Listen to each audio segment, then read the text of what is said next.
ಧರ್ಮೇಂದ್ರ ಪ್ರಧಾನ್ ರಾಜೀನಾಮೆಗೆ ಬಿಜೆಪಿ ಆಘಾತ. ಬಲಿಷ್ಠ ಭಾರತಕ್ಕೆ ಧರ್ಮೇಂದ್ರ ಪ್ರಧಾನ್ ಸೇವೆಯನ್ನು ಸಲ್ಲಿಸಿದ್ದಾರೆ. ಧರ್ಮೇಂದ್ರ ಪ್ರಧಾನ್ ಸೇವೆಯನ್ನು ಮರೆಯಲು ಸಾಧ್ಯವಿಲ್ಲ. ಕೇಂದ್ರ ಸಚಿವ ಕಿರಣ್ ರಿಜಿಜು ಅವರು ಟ್ವೀಟ್ ಮಾಡಿ ಈ ಒಂದು ಅಭಿಪ್ರಾಯವನ್ನು ಅವರು ಹಂಚಿಕೊಂಡಿದ್ದಾರೆ.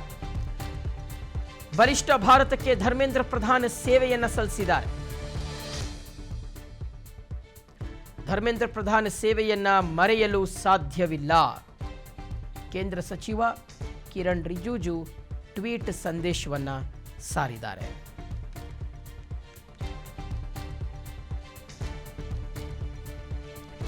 ಈಗ ತನ್ನ ಸಹೋದ್ಯೋಗಿ ರಾಜೀನಾಮೆಯನ್ನು ಕೊಟ್ಟಿರುವ ವಿಚಾರಕ್ಕೆ ಸಂಬಂಧಪಟ್ಟಂತೆ ಸಂಸದೀಯ ವ್ಯವಹಾರಗಳ ಖಾತೆಯ ಸಚಿವರಾಗಿರುವಂತಹ ಪಾರ್ಲಿಮೆಂಟ್ ಅಫೇರ್ಸ್ ಮಿನಿಸ್ಟರ್ ಆಗಿರುವಂತಹ ಕಿರಣ್ ರಿಜಿಜು ಅವರು ರಿಯಾಕ್ಟ್ ಮಾಡಿದ್ದಾರೆ. ಅವರು ಹೇಳ್ಕೊಂಡಿದ್ದಾರೆ ಈ ರೀತಿಯಾಗಿ ರಾಜೀನಾಮೆಯನ್ನು ಕೊಟ್ಟಿರ್ತಕ್ಕಂಥದ್ದು ಮತ್ತು ಧರ್ಮೇಂದ್ರ ಪ್ರಧಾನ್ ಅವರ ಸೇವೆ ಇದೆಯಲ್ಲ ಅದು ಇಡೀ ದೇಶಕ್ಕೆ ಅವರು ಕೊಟ್ಟಿರ್ತಕ್ಕಂಥ ಸೇವೆ ಅಂತ ಅವರು ಬರ್ಕೊಂಡಿದ್ದಾರೆ.